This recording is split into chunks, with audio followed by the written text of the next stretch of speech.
Israel இந்த பேரை கேட்டாலே சமீபத்துல அங்க நடந்துட்டு இருக்கிற போர் சூழலும் அங்க இருக்கக்கூடிய ஒரு அன்ஸ்டேபிளான சுச்சுவேஷனும் தான் நம்ம எல்லாருக்குமே ஞாபகம் வரும்.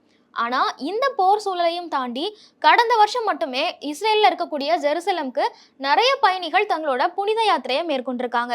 இதுல குறிப்பிடத்தக்க விஷயம் என்ன அப்படின்னா, இதுல பெரும்பாலான பயணிகள் இந்தியாவில், அதுவும் குறிப்பா நம்ம தென் மாநிலங்களை சேர்ந்தவங்களா இருக்கிறாங்க.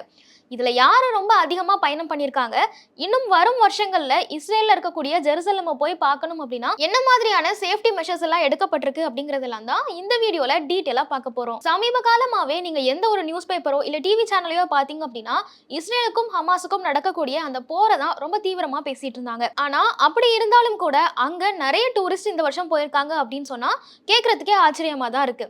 இதுக்கு முக்கியமான காரணம் என்ன அப்படின்னு பார்த்தோம்னா, இஸ்ரேல்ல இருக்கக்கூடிய ஜெருசலம் அப்படிங்கிற இடம். இது நம்மள நிறைய பேருக்கு தெரிஞ்சிருக்கும். குறிப்பா கிறிஸ்டியன் மக்கள் ரொம்ப தங்களோட புனித தலமா நினைக்கிற ஒரு இடம் தான் இந்த ஜெருசலம். சோ உலகம் முழுக்க இருக்கிற பெரும்பாலான கிறிஸ்தவ மதத்தினர் ஜெருசலம்க்கு ஒரு வாட்டியாவது தங்களோட வாழ்நாள்ல போயிடணும் அப்படின்னு ஆசைப்படுவாங்க. அப்படி இருக்கக்கூடிய ஜெருசலம்காக தான் நிறைய மக்கள் இஸ்ரேலுக்கு பயணிச்சிருக்காங்க அப்படின்னு இஸ்ரேலினுடைய மினிஸ்ட்ரி ஆஃப் டூரிசம் தெரிவிச்சிருக்காங்க. அவங்களோட அபிஷியல் டேட்டால என்ன குறிப்பிடுறாங்க அப்படின்னா, இந்தியாவில இருந்து மட்டுமே இந்த வருஷத்துல, அதாவது 2024ல கிட்டத்தட்ட 9600 பயணிகள் பயணிச்சிருக்காங்க அப்படின்னு குறிப்பிட்டிருக்காங்க.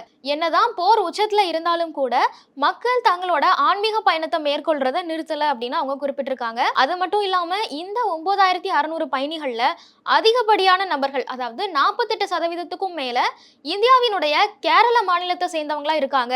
கேரளா பேஸ்டு கிறிஸ்டியன்ஸ் தான் அதிகமா டூரிஸ்டா இஸ்ரேலுக்கு பயணம் பண்ணிருக்காங்க அப்படிங்கிறதையும் இஸ்ரேலோட மினிஸ்ட்ரி ஆஃப் டூரிசம் குறிப்பிட்டிருக்காங்க. இது மட்டும் இல்ல, இன்னும் வரும் காலங்கள்ல இந்த போர் சூழல்லாம் கொஞ்சம் கொஞ்சமா குறைஞ்சு இஸ்ரேல் இயல்பு நிலைக்கு திரும்ப ஆரம்பிக்குது.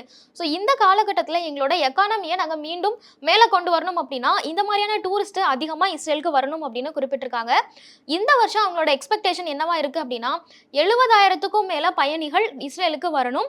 அதுல 50%க்கும் மேல இருக்கிறவங்க பில்கிரிம்காக, அதாவது வழிபாட்டு நோக்கங்களுக்காக ஜெருசலம் மாதிரியான இடங்களுக்கு வரணும் அப்படின்னு நாங்கள் எக்ஸ்பெக்ட் பண்றோம் அப்படின்னு குறிப்பிட்டிருக்காங்க.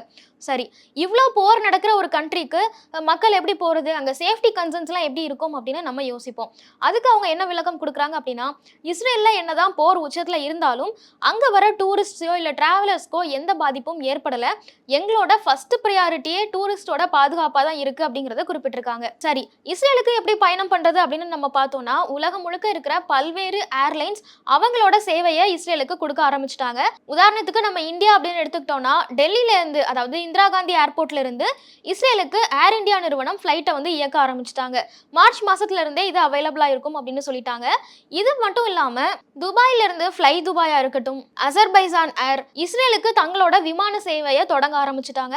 ஸோ இந்த வருஷம் இஸ்ரேல் அரசாங்கம் அதிகமான டூரிஸ்டையும் அதிலும் குறிப்பா ஆன்மீக சுற்றுலாக்காக வர்ற நிறைய பேரையும் எதிர்பார்க்கிறதா அவங்களோட அறிக்கையில தெரிவிச்சிருக்காங்க.